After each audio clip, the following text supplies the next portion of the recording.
అండి, అందరూ బాగున్నారా? మేమైతే బాగున్నాం.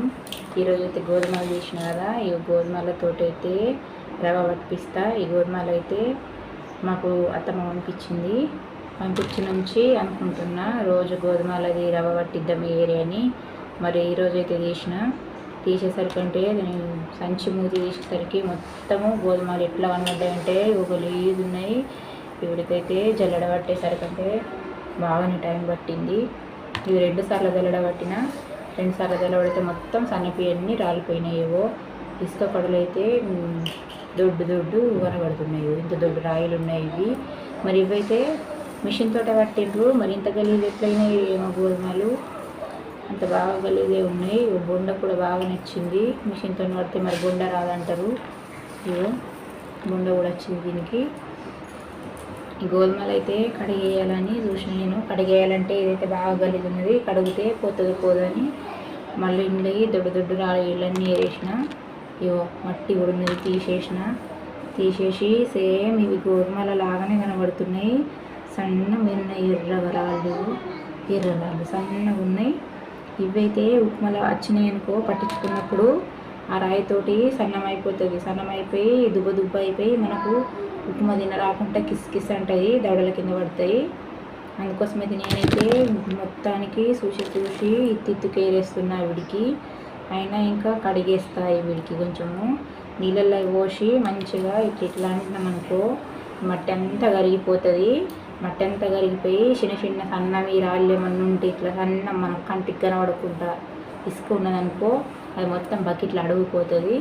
అడుగుపోయినప్పుడు మనం మంచిగా ఇట్లా గాలించుకుంటే పైన వెళ్ళిపోతుంది. కింద కొంచెం గోధుమలు సన్నపోయి ఉంటే కొన్ని తీసుకుంటే పడేయచ్చు.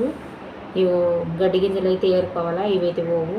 ఇవి తెల్లగా ఎర్రగా ఉన్న గడ్డి గింజలు ఇవి ఏరేసి ఎండబెట్టినంటే మంచిగా ఇంకోసారి గిన్నెకి తీసుకుపోయేటప్పుడు చాటలో పోసి కొన్ని పోసుకుంటా ఇట్లా అనేస్తే మనకి ఎర్ర గింజలు ఏమన్నా ఉంటే దొరుకుతాయి, అప్పుడు తీసేయచ్చు. ఇంట్లో ఎర్రజొన్నలు కూడా కలిసినాయంట. హార్వెస్టర్ మిషను ఎర్రజొన్నలు కోసి వచ్చిందట మిషను. అప్పుడే గోధుమలు పోస్తే మొత్తం ఎర్రజొన్నలు కలిసినాయి. ఇంట్లో ఎర్రజొన్నలు కలిస్తే ఏం కాదట. మరి అత్తమ్మ చెప్పింది ఏం కాదు, వీడికి ఏమవుతుంది, గడ్డి గింజలు కావాలి జొన్న గింజలు అన్నది.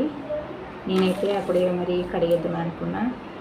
ఇప్పుడు కడిగేసి ఎండబెట్టుకొని మళ్ళీ ఇంకొకసారి ఏరి గిన్నెకి పంపిస్తే మంచిగా ఉంటుంది. నేనైతే ఇంతవరకు ఎప్పుడు పట్టియలేదు ఈ దొడ్డు రవ్వ.